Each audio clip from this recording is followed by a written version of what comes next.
আসসালামু আলাইকুম। আজকের রেসিপি হলো খুবই মজার ও সহজ একটি মিষ্টি বুটের হালুয়া।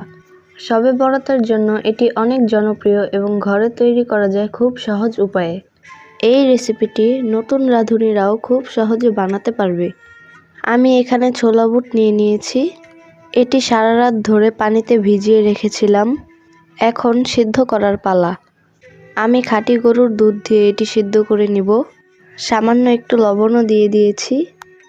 এবার নেড়েচেড়ে সিদ্ধ হওয়ার জন্য ঢেকে দিব। বলক চলে এসেছে, এবার একটু নেড়েচেড়ে দিব। খেয়াল রাখতে হবে তলানিতে যেন লেগে না যায়, তাহলে স্মেলটা সুন্দর আসবে না। আমি যেহেতু সারা রাত ধরে বুট ভিজিয়ে রেখেছিলাম, তাই এটি সিদ্ধ হতে বেশি সময় লাগবে না। 25 থেকে 30 মিনিটের মধ্যে এটা সিদ্ধ হয়ে যাবে। প্রায় সিদ্ধ হয়ে গিয়েছে। এবার একটি ব্লেন্ডার জারে এটি ব্লেন্ড করে নিব। একদম স্মুথ করে ব্লেন্ড করে নিব। এবার একটি প্যানে তেল দিয়ে দিব। তেলের পরিবর্তে এটি সম্পূর্ণ ঘি দিয়েও বানানো যাবে। এতে করে স্বাদ আরও বেড়ে যাবে। তেলের মধ্যে দারচিনি এলাচ দিয়ে দিলাম। এরপর বুটের মিশ্রণটি তেলের মধ্যে দিয়ে দিব। এরপর স্বাদমতো চিনি দিয়ে দিব এবং অনবরত নাড়তে থাকব।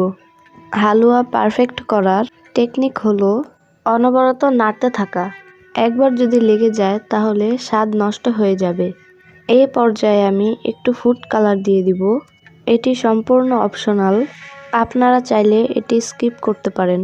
সুন্দর একটি কালার আসার জন্য আমি এটি ব্যবহার করেছি। গুঁড়ো দুধ দিয়ে দিব।